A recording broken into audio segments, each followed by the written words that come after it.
Y a-t-il 7 bonnes raisons d'investir au Sénégal? Si oui, quelles sont ces bonnes raisons? Et sinon, eh bien, Madame Khoudia Mbaye, ministre chargée de la promotion des investissements, des partenariats et des téléservices de l'État, Madame Mbaye, évidemment, docteur en géographie et en aménagement, va répondre à ces questions. Et pour y répondre, pour lui poser ces questions, nous avons Madame Safili et Moudignan, que vous connaissez très bien, qu'on ne vous présente plus. Madame Mbaye, une question. La première question sans détour.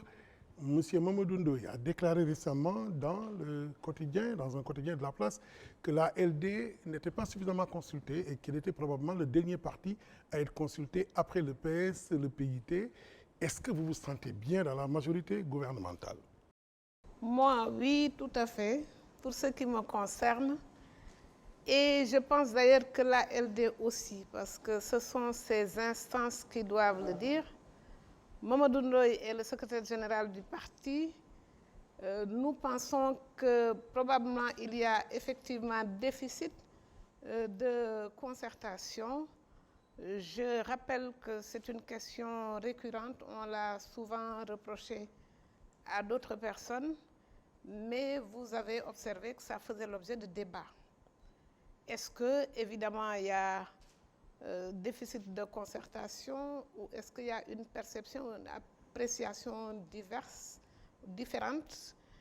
C'est la question. Je pense que nous pouvons demander plus de concertation. Le Benno Bokk Yakaar est une structure dédiée à cela. Ces mécanismes ne fonctionnent pas toujours comme il faut à tous les niveaux.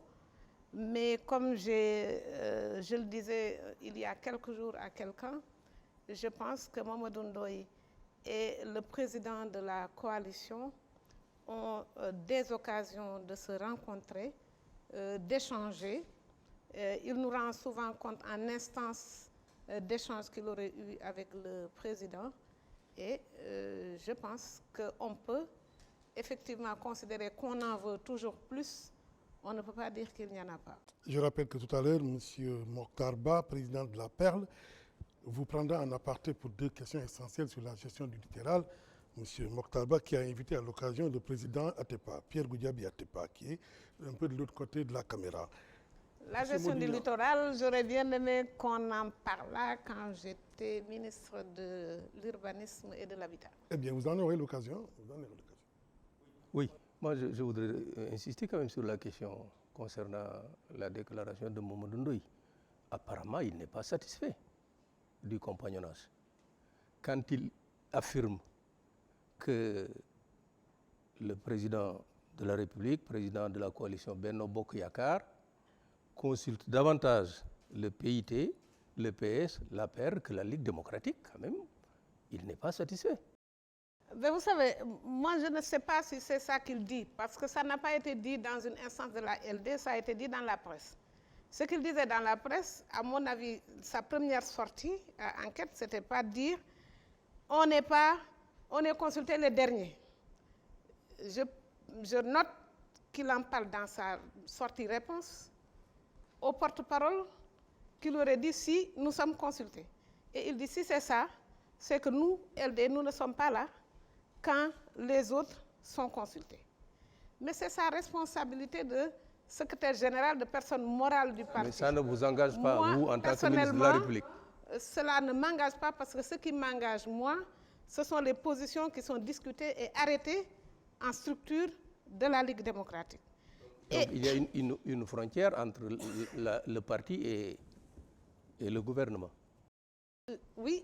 Et ça, c'est aussi ce que Mamadou Ndoye a essayé de dire quand dans l'une des réponses, on lui disait « Vous avez un ministre au gouvernement ».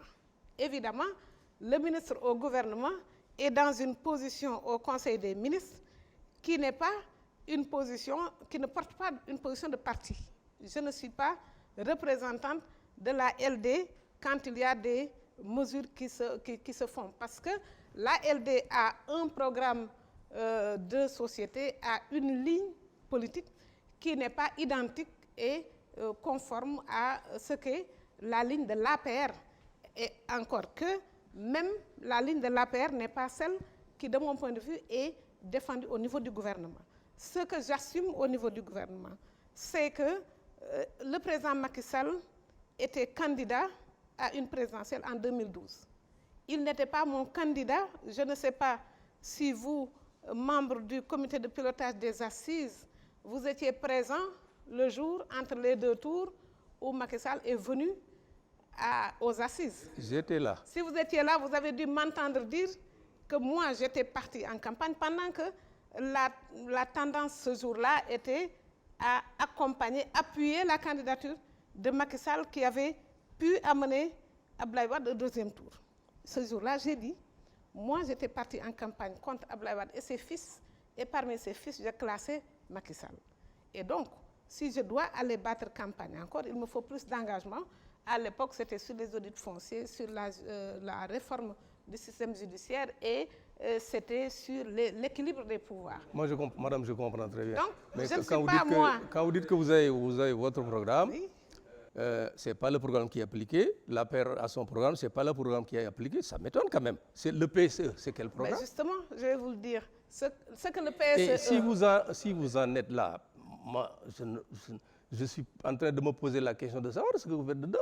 Vous n'appliquez pas votre programme. Bon. Ce que je fais dedans, je vais vous le dire. Aujourd'hui, nous avons un plan Sénégal émergent qui comprend du Yoonu Yokkute, c'était le programme du candidat Macky Sall, qui comprend le programme de développement économique du Sénégal, économique et social tel que c'était quand Macky Sall a pris le pouvoir. C'était un condensé qui a repris tous les plans de développement du Sénégal ou tous les programmes de réduction de la pauvreté, toutes les stratégies de réduction de la pauvreté qui étaient là. C'est tout ce condensé-là qui se retrouve dans le PSE aujourd'hui. Le PSE, je ne vais pas revenir sur ce que c'est, avec ses axes stratégiques, ses 27 projets phares, ses 17 réformes phares et tout le reste, avec ses 6 moteurs de croissance. Je ne reviens pas là-dessus. Je pense qu'aujourd'hui, tout le monde à peu près sait ce que c'est. Et dans ce PSE-là, je me retrouve, qui est un condensé des valeurs que nous avons, nous, en termes de progrès, de développement économique, si vous voulez, de croissance, et de redistribution inclusive des fruits de la croissance et de gouvernance.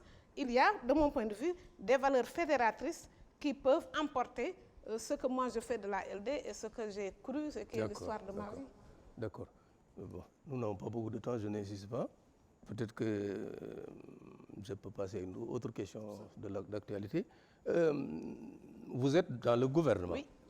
Vous êtes par conséquent dans l'application de la politique définie par M. le Président de la République. Absolument. Et parmi les promesses qui nous avaient été faites par le candidat Macky Sall, il y avait en particulier le fait qu'il disait que les anciens gouvernants allaient rendre compte. C'est pourquoi il a réactivé la CREI. Tout à fait. Et c'est dans ce cadre que Karim Wade a été jugé et condamné à 6 ans d'emprisonnement. Il est actuellement en prison. Mais au départ, ils étaient 25. Oui. 4 ans après, il est le seul, plus peut-être un Taïbou Ndiaye. Et les autres. Mais Taïbou n'est pas en prison, en tout cas. Et Taïbou n'est pas en prison. Il a été condamné, il est encore dehors. Il est encore dehors. Et parmi les 25 qui nous avaient été annoncés, bon, on n'en parle plus. Et je suppose que les 25 vont arriver. Il y a 4 ans déjà. Je suppose. On n'est pas dans le domaine des suppositions, on est dans le domaine du droit, madame. Oui, dans le domaine du droit, je ne suis ni ministre de la Justice, ni membre de la CREI, ni membre d'une quelconque juridiction. Sous ce rapport-là, il y a une politique gouvernementale où j'assume la politique dans un secteur déterminé aujourd'hui, qui est la promotion des investissements. Et dans la promotion des investissements, ce qui ressort de la justice commerciale et de tout le reste, je peux parler. Là, si vous voulez, le point de vue de mon parti qui a été exprimé plusieurs fois, c'est qu'il faut que justice se fasse, il faut que cela continue, il faut que ce qu'on a appelé traque des biens mal acquis continue de se faire parce que justement... Est-ce que vous êtes satisfait de la mise en œuvre de cet engagement du président? À ce stade, c'est une cour qui est en train de s'occuper de cela. Il faut probablement accélérer la cadence en la matière. Et évidemment, Karim Wade en prison, c'est très bien. Je pense que les derniers développements liés aux Panama Papers montrent que le gouvernement n'était pas dans l'affabulation ni dans la traque sélective. Et je pense que ce qui doit être fait en la matière le sera. Safi. En fait, Madame le ministre, ça pose une question plus large de l'éthique dans la gouvernance.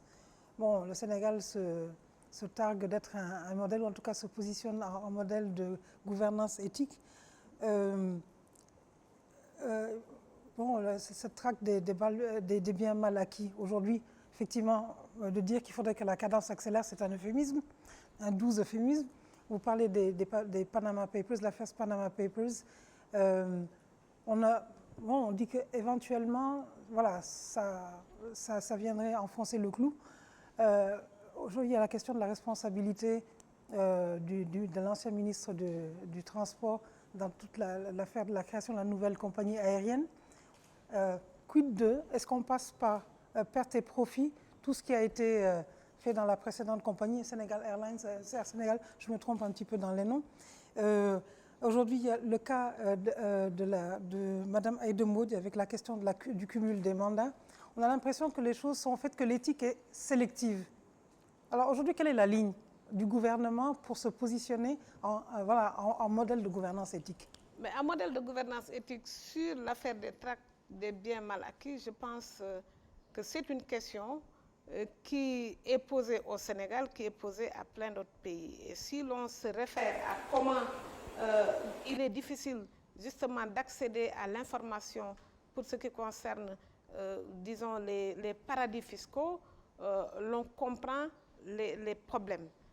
Et évidemment, tout ce qui doit être fait, je pense, en tout cas j'assiste moi en réunion de Conseil des ministres, sans dévoiler quelque secret que ce soit, aux instructions qui sont faites pour que fermement la barre soit tenue sur les exigences de vérité et les exigences de reddition des comptes en la matière, pas seulement pour Karim Wade, pour tous ceux qui ont été visés. Ça, c'est un. Deux, pour ce qui concerne Mme Aïda Mbodj, moi, je suis contre l'éthique sélective. Et je pense, c'est pas que je pense, mais j'assiste à des réunions, pas plus tard qu'au Conseil des ministres d'hier, où, évidemment, il faut que la loi s'applique. Maintenant, mon point de vue personnel est qu'en la matière, on n'aurait pas dû attendre 1 an et demi après les élections pour faire appliquer la loi. Elle ne va pas s'appliquer qu'à Aïda Mbodj, elle ne devra pas s'appliquer qu'à Mme Aïda Mbodj. Et l'avenir nous dira.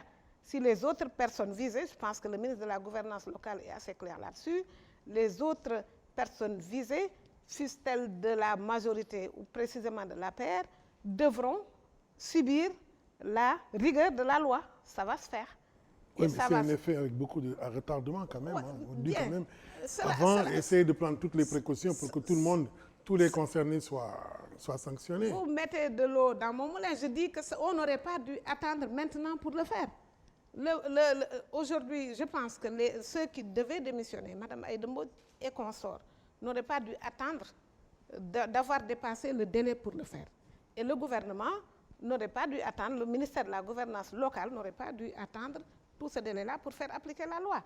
Peut-être même qu'avant, disons, le ministère de la Gouvernance locale, les autorités administratives locales qui siègent dans ces collèges-là. Pour le cas de la compagnie aérienne, vous, Madame le ministre chargé donc de l'investissement, vous pensez que c'est un signal rassurant pour les investisseurs, la promotion de l'investissement, pardonnez-moi, c'est un signal un petit peu inquiétant pour les investisseurs éventuels de voir comment est-ce que la précédente compagnie est passée comme ça par perte et profit? Est-ce qu'elle est passée par perte et profit, la précédente compagnie? C'était une compagnie avec des actionnaires, l'État actionnaire et d'autres actionnaires. On constate que depuis quasiment que le gouvernement de cette seconde alternance est là, on adresse la question avec un dilemme particulièrement grave. Est-ce que véritablement compagnie nationale on doit la casser avec tous les emplois derrière. Nous avons là un passif qui nous rattrape pas seulement sur ce dossier.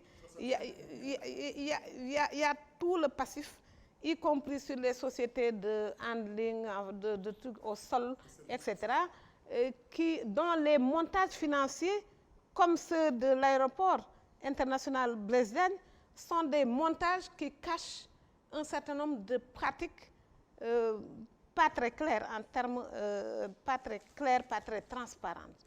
Et c'est contre tout ça qu'il faut aujourd'hui se battre.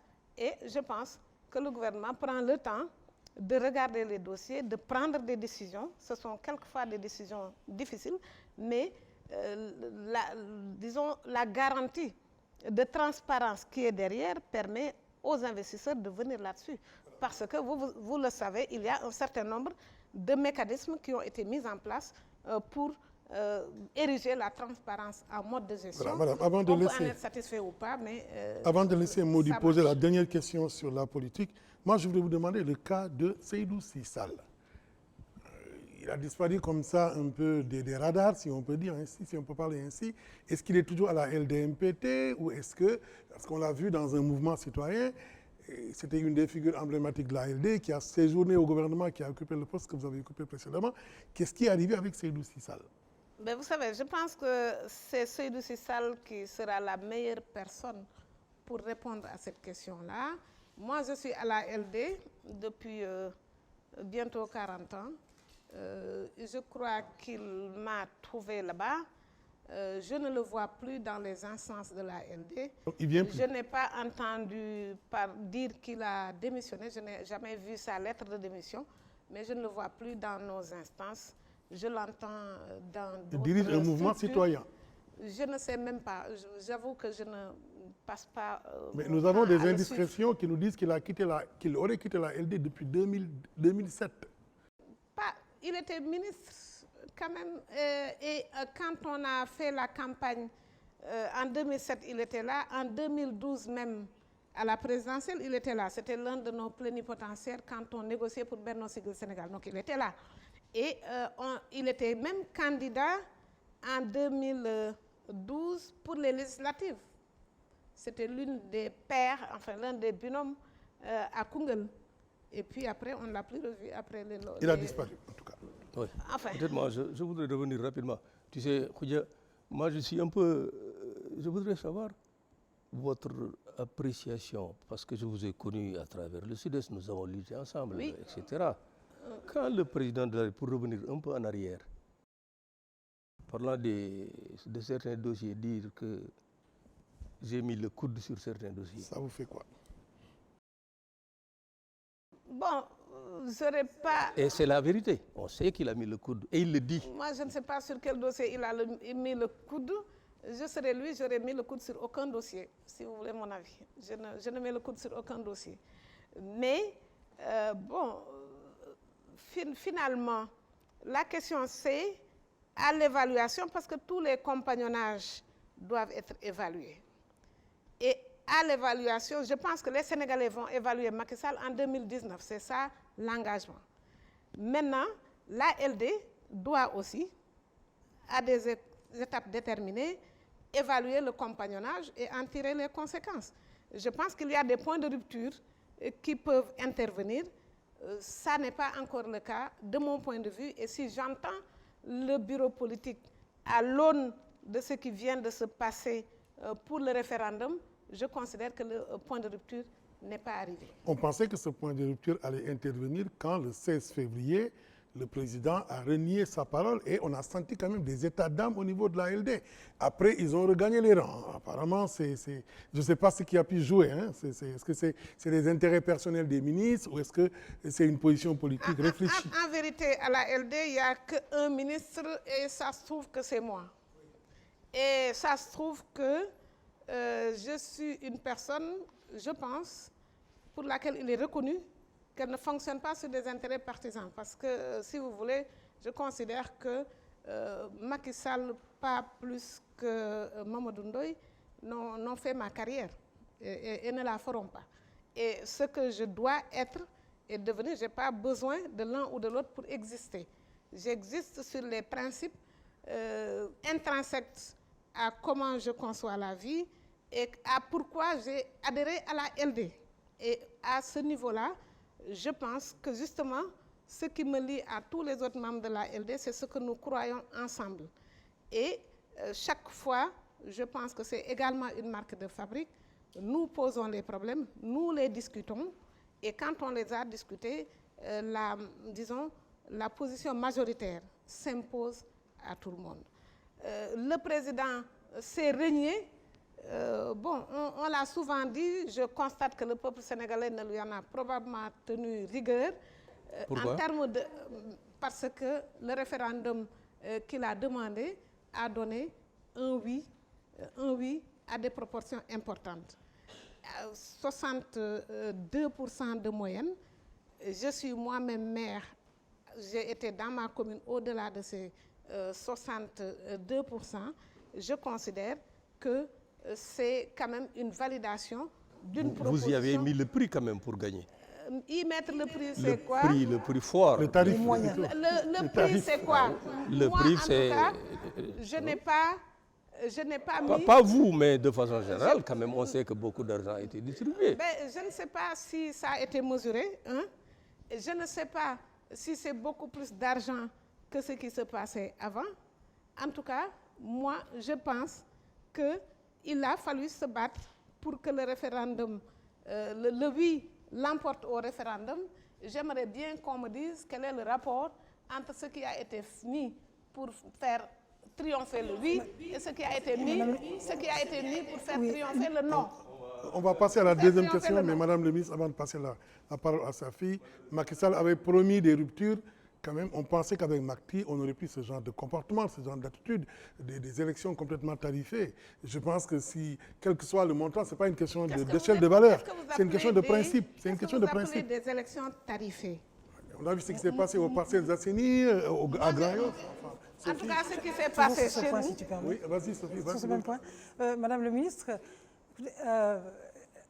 peut-être que vous n'avez pas les rapports sur combien a été investi, mais n'importe quel citoyen peut se faire une opinion et vous êtes bien placé pour avoir une idée qui tienne sur ce qui s'est passé. Vous êtes bien positionné. Et j'ai envie de poser la question à Elodie. Vous l'avez dit et ça s'entend bien. La LD, au bout d'un moment, régulièrement doit évaluer le compagnonnage. La LD est généralement perçue comme un parti, on va dire, classé dans l'opposition, mais qui a fait le choix de devenir un parti de oui, dans l'image populaire. Mais dans les faits, ce qu'on observe dans les 40 ans de l'histoire du Sénégal, c'est que c'est un parti qui a régulièrement pris la décision d'être un parti de contribution, de l'entrée dans le gouvernement, a gardé une forme quand même d'intégrité et de respectabilité. Or, si vous avez évalué ce compagnonnage au travers de tous les gouvernements et les régimes qui sont passés, on suppose, que vous avez donc une idée de comment vous appréciez votre contribution, votre implication au travers de toutes ces turpitudes politiques. Et deuxièmement, où est-ce que vous mettez la ligne jaune à ne pas franchir? Parce que moi, personnellement, j'ai de la difficulté à croire, Madame le ministre, que vous n'ayez pas votre petite opinion de combien a été mis et combien inacceptable est ce qui a été mis dans la dernière campagne. Alors, où est-ce que vous tracez la ligne? C'est la dernière question politique, parce qu'il faut qu'on consacre du temps à l'investissement. Je ne sais pas ce qui a été mis dans la campagne. D'accord? Il n'y avait pas un comité électoral national où on a géré cette campagne-là. Je sais que notre parti a mis un dispositif pour accompagner la campagne, faire des réunions, et ça ne nous a pas coûté plus que ça nous coûtait les autres fois, et qui plus est, pour un référendum qui n'était pas là pour élire une personne. Comme dit Sophie, quelle est la ligne jaune là que la LD ne peut pas dépasser? La ligne jaune, c'est la LD qui va la déterminer. Je pense que nous sommes un parti réputé intègre, avec des hommes et des femmes réputés travailleuses qui l'ont démontré suffisamment lors des différents gouvernements. Pendant que le régime précédent était là, nous avons régulièrement demandé des concertations, demandé, à l'époque on appelait ça une direction politique unifiée, pour débattre des questions. Mais on ne vous a pas suivi. On n'a pas été suivi, on en avait tiré les conséquences. Aujourd'hui encore, on est dans une dynamique engagée avec un président de la République, une majorité, avec un PSE qui est mis, des objectifs qui sont déterminés en termes de croissance économique, en termes d'inclusion sociale, en termes de gouvernance. Le jour où l'ALD considérera que finalement, on a, après toutes les démarches pour qu'on garde le cap, parce que personnellement, le cap qui est défini, il me semble qu'il peut donner des fruits pour ce pays-là. Vous ne pouvez pas dire le contraire, madame, vous êtes dans le gouvernement. Oui, Ça, le jour où j'estimerai que ce n'est plus le cas, je travaillerai au sein de mon parti, comme je l'ai toujours fait, pour faire pencher la balance dans une direction ou dans une autre. Voilà, pour la seconde partie de la 9e édition de Sans détour, nous allons passer la parole à Safi qui va introduire la question sur les investissements. Maudit pour la compléter après. Entre-temps, c'est dès qu'elle aura un trou pour cela. Madame le ministre, nous allons parler de votre action dans le gouvernement, qui relève de votre responsabilité, donc l'investissement. La promotion des investissements. La promotion de l'investissement local, étranger. Concernant le volet investissement étranger, essentiellement, le Sénégal s'apprête à accueillir la conférence sur le Doing Business. Vous le confirmez? Conférence, je ne comprends pas. Sur le Doing Business. Doing Business, il y a un événement qui se prépare. Bon, une mission de la Banque mondiale qui va venir comme chaque année à pareil moment pour la prochaine donc une notation. rencontre. D'accord. Oui, c'est ça. Et donc le Sénégal s'y prépare avec enthousiasme certainement légitime, parce que le récent classement de la Banque mondiale lui fait faire un bond spectaculaire dans le classement, qui s'accueille bien. Et ma question, Madame le ministre, est aujourd'hui, pouvez-vous nous éclairer sur ce qui explique un bond aussi spectaculaire dans le classement? Quels sont les facteurs aujourd'hui qui expliquent ce classement? Alors, nous avons eu en 2014 et en 2015 des gains de place dans cette notation importants et qui nous ont classés parmi les 10 meilleurs réformateurs mondiaux. Nous avons été instruits de maintenir le rang. Évidemment, il est plus difficile d'arriver au sommet que d'y rester. Mais c'est une obligation pour nous de toujours faire mieux. Ce qui nous a propulsés à ce rang-là me semble être, disons, la réforme de l'environnement des affaires que son Excellence, Monsieur le Président de la République, avait fait faire à partir de 2012, donc 2012-2015, un programme de réforme de l'environnement des affaires et de la compétitivité avec une cinquantaine de mesures qui concernaient différents domaines, dans l'accès au crédit, dans la dématérialisation des procédures, dans, disons, quelques facilitations sur l'accès au foncier, sur le foncier, transport, ça reste encore. Est-ce que vous êtes satisfait? Nous ne sommes pas satisfaits, évidemment, sur le foncier. Je ne sais même pas d'ailleurs s'il faut parler de satisfaction ou pas, mais en tout cas, on n'est pas arrivé au bout des processus en la matière et à la prise de décision, parce que justement, en 2012 également, le président avait mis en place une commission. Donc c'est l'effort qui est reconnu. Mais ce sont quand même les avancées, les facilitations qui sont reconnues, notamment la mise en place d'un guichet unique à l'APIX, l'Agence de promotion des investissements et des grands travaux. Ça, c'est pas récent. Hein? C'est pas récent, mais évidemment, le travail qu'on a fait, les gains qu'on a fait en la matière pour qu'une personne qui vient créer son entreprise du secteur privé puisse nous disons 24 heures, en 6 heures de temps aujourd'hui, avoir son entreprise, ce sont ces choses-là, ces améliorations au quotidien qui interviennent, l'accompagnement qu'on fait et les progrès qu'on fait sur les coûts des facteurs, un certain nombre de choses qui impactent. Il y a un an, en 2014, ce qui avait plus impacté, c'était justement la dématérialisation de la procédure de d'autorisation, de délivrance de l'autorisation de construire. Quand on a dit ça, on n'a pas dit l'autorisation de construire pour les particuliers, mais pour les entreprises, notamment les PME, PMI. Et aujourd'hui encore, les points qu'on espère gagner vont l'être sur l'assainissement, le raccordement au système d'assainissement ou au système d'électricité, pour lesquels nous avons des guichets uniques et sur lesquels nous espérons des gains de place importants. Je pense que tu avais quelques questions clés là-dessus sur les facteurs ou les arguments. Oui, mais moi ce qui a attiré mon attention, c'est un peu en regardant votre site, j'ai vu que vous aviez énuméré un certain nombre de secteurs clés dans lesquels vous voulez attirer l'investissement. Or, hein, en regardant ces investissements, en regardant ces secteurs clés, je vois par exemple le tourisme. Aujourd'hui, on sait ce qu'il en est du tourisme. La Casamance, qui est un de nos lieux les plus intéressants en matière touristique, est dans des difficultés inimaginables.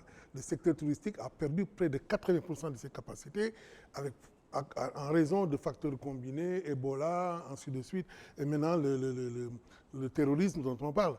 Comment on peut attirer aujourd'hui des gens avec un secteur qui est aujourd'hui à terre?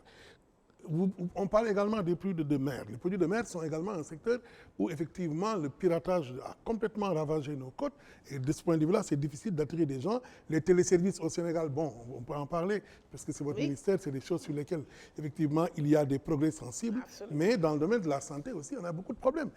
Aujourd'hui, si on veut attirer un investisseur au Sénégal, vers quoi on peut l'attirer de manière vraiment tout à fait crédible? Parce que tous les secteurs dont j'ai parlé sont en difficulté. On peut l'attirer de manière crédible sur les 6 secteurs moteurs qui doivent produire de la croissance et de l'emploi. C'est le secteur de l'agriculture, c'est le secteur des infrastructures. On attire les investisseurs. On veut les attirer sur le capital humain. C'est toutes ces questions de Dakar Medical City. Dont vous parlez, c'est un ensemble d'investissements. C'est le tourisme. Malgré tout, on a des projections sur le tourisme sur la Petite Côte, par exemple. Mais en Casamance, à la faveur d'une visite du président de la République à Ziguinchor, on avait pris des mesures fiscales dans ce secteur-là, avec tous les investissements qui sont faits sur l'aéroport du Cap Skirring. Madame, je vous rappelle que la Casamance fait partie des points touristiques qui en France sont considérés comme décommandés. Ça, je vous le dis, hein, demandez au ministère des Affaires en France, Affaires étrangères, ils décommandent aux Français d'aller en Casamance. Nous le savons aussi, mais nous savons que les Français continuent de venir au Sénégal. Très bien. Nous savons que le Sénégal continue d'attirer, mais c'est effectivement un secteur où les investissements doivent être favorisés pour remettre à niveau le secteur touristique. Aujourd'hui, les infrastructures, le chemin de fer, hein, nous sommes en train de mettre en place le train express régional qui va partir de Dakar et qui va arriver à l'aéroport, sur le même modèle que ce qui se passe avec le TER en France. C'est un secteur où on va attirer, les appels d'offres sont passés, il y a même des marchés d'attribués sur ces secteurs-là. Et sur l'agriculture aujourd'hui, quand même qui a fait les résultats qu'on connaît, on a mis des investissements. Pas seulement sur la production de l'arachide, avec les prix rémunérateurs aux producteurs, mais sur la production de riz aussi, avec cet objectif d'autosuffisance riz en 2018. 2017, hein? Il ne faut pas raccourcir les délais, 2017. Madame. Il ne faut pas raccourcir les délais. Le président, c'est l'échéance 2017. Autosuffisance riz, sur les documents initiaux du PSE, c'était 2018. Maintenant, 2017, c'est peut-être parce qu'à la faveur des résultats enregistrés d'ores et déjà, on pense qu'on va y arriver en 2017. Mais moi, je dis, sur ce programme-là, par exemple, que l'attraction des investissements dans ce secteur, il est important et il doit continuer à se faire, non pas seulement sur les investissements en termes d'aménagement ou de mécanisation, mais en termes de processus de transformation du riz, pas seulement en produit riz blanc, mais en tous sous-produits qui doivent aller impacter aussi l'élevage, la pêche. Ce sont des choses qui sont importantes, Oui. qui sont Moi, je voudrais, à ce propos, justement, à propos de riz, Oui, il y a 2 jours seulement, j'ai écouté des riziculteurs de la vallée oui, qui ont labouré près de 2000 à 3000 hectares tout à fait. et qui attendent aujourd'hui encore l'engrais et l'urée. Ils sont arrivés à un moment Tout à fait. où ça va être la catastrophe. Tout à fait. Et ils n'ont pas reçu. Ensuite, la question que je vais me poser, elle est relative également aux investissements. Il y a des investissements, moi, dont la pertinence, peut-être je suis profane, me pose problème. Vous avez fait état de ce fameux train Oui, Express régional. Express régional. AIBD Dakar, 54 km. Le coût, 502 milliards.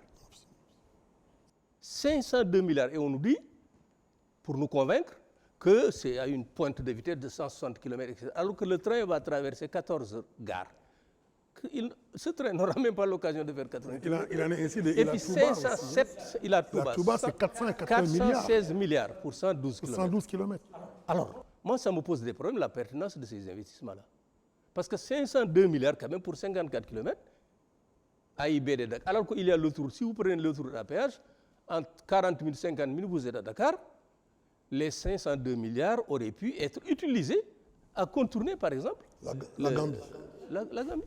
Oui, madame, votre réponse. Le contournement de la Gambie est également une priorité sur laquelle l'État investit. Mais ça, c'est plus prioritaire que... Je ne sais pas. Modignan, président de la République, aurait probablement arbitré comme ça. Macky Sall, président de la Il y a République, l'enjeu du désenclavement de la Casamance. arbitre autrement. Il y a cet enjeu qui est important et qui est plus important Et c'est pourquoi qu'un on axe est de en train 112 000 de, km. c'est pourquoi on est en train de faire Oui. la RN6, justement, parce que le désenclavement de la Casamance est une chose importante. Qu'est-ce qu'en termes de valeur... Madame la ministre, ça quand même, il faut insister. Ila Touba, c'est 416 milliards.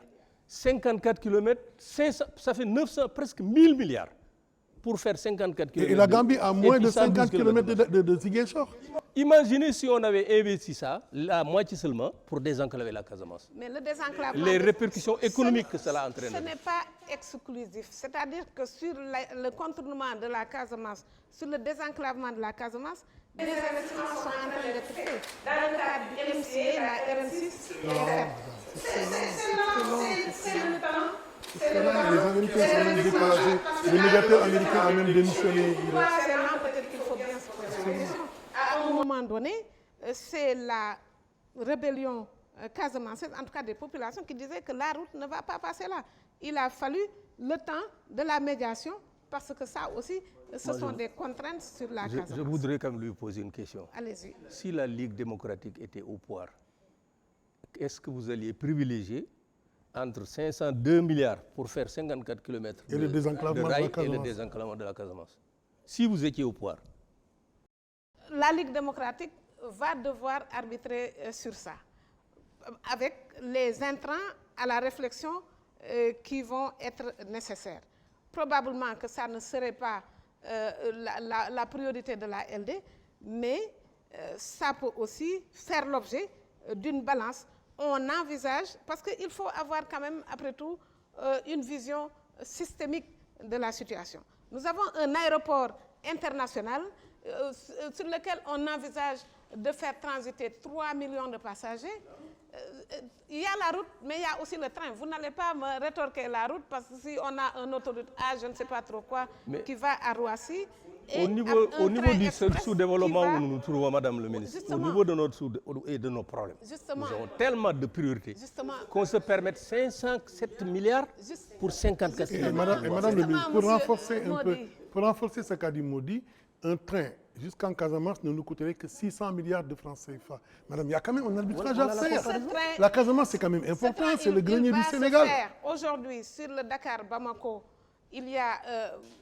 je pense que il y a plus de 600 km sur Dakar-Bamako. On n'a quand même pas mis un ministère et un secrétariat au ferroviaire pour rien. Aujourd'hui, le Dakar-Bamako va se faire avec un port sec à Tamba et puis une bretelle. Madame, nous parlons de la Casamance. Nous parlons de la Casamance. Le contournement, la Casamance, c'est probablement le contournement, c'est prioritairement le contournement. même si l'on fait un pont sur la Gambie, ça va quand même être le contournement. Et le contournement, c'est le ferroviaire, c'est la route. Ce sont des projets sur lesquels le gouvernement travaille. Maintenant, je dis que nous ne pouvons pas, je pense, nous ne devrions pas rester sur des schémas relativement anciens. On avait plusieurs scénarios pour le plan Sénégal émergent. Et on a choisi le scénario décollage. Ça veut dire qu'il a fallu arbitrer entre les hypothèses basses, les hypothèses moyennes et les hypothèses hautes. On a des hypothèses hautes qui coûtent ce qu'elles coûtent, mais si on doit faire transiter, dans le contexte du Sénégal aujourd'hui, 3 millions de passagers à AIBD, et si on a un centre des affaires à Dakar, ça n'a pas encore changé, c'est l'aménageur qui parle, on a besoin de se donner les moyens d'assurer la pleine fonctionnalité de ce dispositif. Mais et ce train-là, il Avant est nécessaire qu'on le de fasse. passer la parole à Safi, moi je voudrais poser une dernière question sur la Casamance. Aujourd'hui, quel argumentaire vous pouvez donner à quelqu'un pour venir investir en Casamance? En Casamance, déjà, Quel argument? il y a par exemple les programmes agricoles qu'on appelle PRODAC, qui sont là-bas, à CEFA notamment, à Sédhiou. Aujourd'hui, ce qu'on constate, c'est que des jeunes qui ont trouvé des emplois, ils travaillent et la production est achetée sur un certain nombre d'années par des emplois agricoles qui vont... mais les Ça, c'est des emplois agricoles qui ne sont pas porteurs de valeur ajoutée importante à cette échelle-là. Mais ça produit de la valeur ajoutée, la parole. Parce qu'elle est restée anormalement silencieuse. Ces sédiments aujourd'hui qui achètent tout le maïs que ces jeunes-là font. Et c'est la pisciculture dans le Sédhiou. Et c'est le tourisme avec toutes les taxes qui sont réduites par le président de la République pour favoriser le tourisme, booster le tourisme en Casamance. Aujourd'hui, quand même, je pense qu'il n'est pas juste de considérer que la Casamance ne fait pas l'objet de l'attention particulièrement importante pour le gouvernement. Oui. Enfin, moi, je veux dire, avec toutes les opportunités de production en Casamance, c'est vrai, ça existe. Oui. C'est vrai que vous mettez des moyens. Mais l'acheminement, ça pose problème. L'acheminement pose problème. Les produits agricoles pourrissent en Casamance. Vous imaginez s'il y avait un train ou une route qui contourne la... etc. Combien ça serait facilité? C'est en train d'arriver, ça. C'est prioritaire par rapport à... Ilatuba n'apporte pas grand-chose en termes de visibilité. Madame Madame le ministre, dans la promotion de l'investissement, les chiffres, en tout cas dans l'investissement, les chiffres qui sont connus montrent que l'investissement local est bien plus important que l'investissement étranger. Vous le confirmez? Absolument. D'accord. Maintenant, des chiffres plus fins, quand on creuse en dessous et qu'on analyse plus finement donc les chiffres de l'investissement local, on se rend compte qu'une bonne part de ça, une part essentielle, en réalité, appartient à des investisseurs étrangers enregistrés au Sénégal, qu'on comptabilisés comme investisseurs locaux, mais donc des capitaux qui sont contrôlés et en bonne part donc rapatriés à l'étranger. Aujourd'hui, qu'est-ce que ça vous pose comme enjeu de politique de gouvernance et donc d'orientation de l'investissement, des secteurs d'investissement, du contrôle, et comment rééquilibrer la part de soutien que vous donnez à l'investissement local pour permettre réellement à vos investisseurs locaux de trouver les moyens de travailler. Voilà, vous dites une chose importante. Si vous permettez, je voudrais compléter. Finalement, les investisseurs locaux sont confinés parce qu'ils ont moins de moyens. Ils sont confinés à la sous-traitance essentiellement et à des petites retombées. Bien. Il est important de souligner effectivement... Et avant, je vous ajoute un mot du président du MEDES qui dit, à l'occasion de la réunion que vous avez présidée pour la validation de la lettre sectorielle, la sous-traitance n'est pas l'objectif des privés nationaux. Mais justement, on leur consacre plus que la sous-traitance. Je vais d'abord confirmer que les investissements nationaux sont plus importants parce qu'aujourd'hui, 60% des investissements prévus dans le PSE devront être faits par le privé. Oui, devront être faits par le privé. Mais quand je dis privé, par le privé national, comme privé étranger, oui, non, bien sûr. le privé en général. Et sur les un peu plus de 1600 milliards d'investissements aujourd'hui, nous avons seulement 251 milliards d'IDE, donc d'investissements directs étrangers. Le différentiel, c'est fait par des investissements nationaux. Maintenant, la qualité d'investissement national est définie dans le cadre de l'OHADA. D'accord? Et donc, les nationaux sénégalais, ils occupent des parts importantes de marché. Ils occupent des parts importantes de marché et je rappelle quand même que quand on a des investissements dans les PME, PMI, c'est les investissements qui impactent le plus, disons, l'emploi, la production, etc. Et c'est important. Ce que le secteur privé revendique, c'est une plus grosse part. Je pense qu'il est légitime de revendiquer une plus grosse part. Et il y a, de la part de l'État, un effort à faire pour mobiliser davantage le secteur privé, pour intéresser davantage le secteur privé. C'est contenu, par exemple, dans la loi de contrat de partenariat, où on dit que les investisseurs étrangers qui viennent au Sénégal doivent réserver au moins 20% du capital à des entreprises sénégalaises. Mais ça, c'est sur le principe qu'on le dit. C'est sur le principe et c'est sur les faits. Parce qu'en plus de cela, il y a des marges préférentielles qui sont définies pour les investisseurs nationaux et comme pour ceux de la communauté.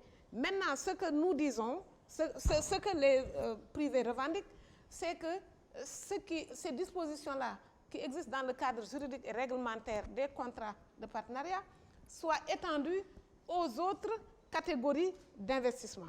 Ça, c'est une revendication légitime. Et cette revendication, parce qu'on doit aborder les 5000 qui restent, on doit les consacrer. Cette revendication-là, elle doit être portée par ces privés nationaux-là, quand même, ont la légitimité de revendiquer. Absolument. Ils ne sont, Diamniadio, c'est pas eux. Le building administratif à 17 milliards, c'est pas eux. Il a Touba, c'est pas eux. La cité de l'émergence, c'est pas eux. C'est des appels d'offres internationaux. C'est des appels d'offres internationaux. Et justement, j'étais en train de dire que les clauses qui existent dans la loi de contrat de partenariat, les privés les revendiquent pour le droit commun. Nous devons les accompagner dans cette revendication. Je l'ai déjà dit, je pense, quand j'étais au Conseil économique et social. Ça, c'est légitime, mais les privés nationaux, c'était eux sur le programme de restructuration urbaine, le recasement qui s'est passé dans la cité de Madame, on va passer pour la dernière partie. Exclusivement les privés nationaux. Pour les derniers 5000 qui restent, on va passer évidemment au leadership féminin d'une manière générale. Moi, j'ai juste une dernière question à vous poser sur la Casamance. Récemment, un homme d'affaires sénégalais a écrit un livre qui s'appelle Oser. Et dans ce livre, il propose qu'on fasse de l'île de Carabane une sorte de, je ne dis pas de paradis fiscal, mais en tout cas une zone franche qui pourrait attirer beaucoup d'investisseurs. Est-ce que vous pensez que cette proposition est crédible? Moi, je n'ai aucune connaissance en matière de paradis fiscal. Donc, je ne parle pas de paradis fiscal, je parle de zone franche. Ce que je sais par contre, c'est que dans la politique économique du gouvernement, et je suis comptable de ça aussi, il est prévu des zones économiques spéciales, des zones dédiées à de la production, à des exportations, ce sont des zones franches. On en a déjà un projet sur Dias qui va démarrer. Il y a un qui s'appelle aujourd'hui Parc industriel de Diamniadio qui démarre dans peut-être 1 ou 2 mois. Mais tout ça, nous sommes dans une zone de 60 km. Alors que l'intérieur du pays... Et c'est pourquoi, en tant que ministre de l'Urbanisme, justement, quand je parlais de pôle, et j'avais parlé du pôle de Diamniadio et de 6 pôles dans le triangle Dakar-Mbour-Thiès, mais il y en avait aussi sur Ourossogui, sur Saint-Louis, sur Kaolack, sur Ziguinchor, Sédhiou et sur Kédougou, front minier. C'est ça. Apparemment, on ne vous a pas beaucoup de... Ça fait pour le leadership féminin. Madame la ministre, parlons de leadership féminin. Vous êtes femme leader et je veux croire porteuse de quelques intentions féministes. Je ne sais pas si vous êtes féministe, en tout cas porteuse au moins de quelques intentions féministes. Alors, le Sénégal peine à faire émerger un leadership féminin dans le champ économique. Je voudrais partir de l'exemple qui commence à vieillir maintenant, d'une pionnière qui est Madame Dat Oumoussa Lamata Tall, qui avait jeté toutes ses forces dans la bataille pour briser le monopole dans l'industrie du textile en son temps, ça remonte à déjà 20-30 ans avec l'expérience de la Sotiba, et qui n'avait bénéficié d'aucune aide. Bon, finalement, ça a tourné court, mais on regarde 20 ans plus tard, ça a très peu évolué. Les femmes qui aujourd'hui se battent et deviennent des opératrices économiques, elles sont essentiellement dans l'import de textiles ou autres, et il y a peu de valeur ajoutée. Et il semble qu'il n'y ait pas de politique structurante pour leur permettre de saisir des opportunités telles que l'AGOA ou autres. Aujourd'hui, quelles sont les perspectives? Vous savez, nous sommes en train de travailler, je l'ai dit tout à l'heure, à la mobilisation du secteur privé national. Et donc, en train de mettre en place une stratégie pour l'investissement privé. Alors, on n'est pas arrivé à ce jour à définir une stratégie discriminatoire vis-à-vis de la femme. Positivement discriminatoire. Oui, à l'endroit de la femme. Et les revendications des femmes du secteur privé sont aujourd'hui à ce stade à peu près, oui, les mêmes que les revendications des hommes du secteur privé. Je crois qu'il y a un environnement global à aménager. Maintenant, pour ce qui concerne les femmes, je crois que le combat, il va être spécifique sous ce rapport-là, mais c'est comme si vous me disiez, il y a peu de femmes ministres ou très peu de femmes directeurs nationaux ou directeurs généraux. C'est la réalité de la femme aujourd'hui. Et pendant qu'on faisait le combat de la parité. J'avais une voix relativement dissonante parce que je me disais que dans mon parti, par exemple, en tant que présidente de mouvement de femmes, j'avais réussi à avoir un quota. Ce n'était pas très important, mais c'était quand même plus important que ce qui se passait à l'époque. C'était 33% seulement. Mais je disais que quand nous appelons une réunion nationale à Dakar, sur 2 jours, même si à l'intérieur des structures de mon parti là-bas, on a respecté ça, au niveau national, je n'arrivais pas à les avoir. Parce qu'il y avait toutes les tâches qui les retenaient là-bas, qui les empêchaient d'être ici. Et donc, l'entrée ne me paraissait pas, moi, être la loi. L'entrée me paraissait être la capacitation des femmes dans leur autonomisation, dans l'allègement des tâches, dans le travail sur le leadership de la communication. Aujourd'hui, cette loi sur la parité, qui était en première intention très politique dans sa formulation et aujourd'hui dans son exercice, est-ce qu'il n'est pas temps d'essayer d'aller au-delà du champ politique pour justement être plus porteuse par la force de l'économie? La parité s'arrête pour l'instant au mandat électif. Aux instances électives et semi-électives. Par l'économie, mais même moi, je pense par le social. Concrètement, aujourd'hui, il est important, disons, de travailler sur l'éducation des femmes parce que, pour moi, véritablement, c'est quand la femme, disons, par l'éducation, saura qu'en vérité, elle est vecteur de transformation sociale. Quand elle verra véritablement... Mais là, est-ce que vous avez toujours les armes à la main pour cette lutte ou est-ce que, parce que dans votre discours, on a l'impression que vous parlez plus de l'environnement global que de la lutte spécifique pour justement cette discrimination positive en faveur des femmes. Moi, je vous disais... Cette loi, est-ce que vous allez pousser à ce qu'elle sorte du champ strictement politique?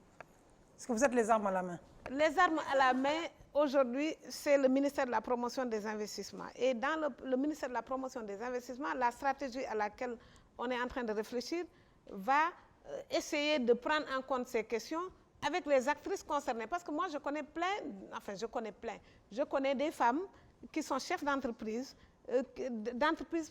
importantes, mais qui luttent dans les mêmes conditions que les hommes, sans aucune disposition discriminatoire. Je pense qu'il y a aussi des problèmes d'organisation chez elles. Et vous savez qu'à environnement dit égal, les femmes partent avec un boulet.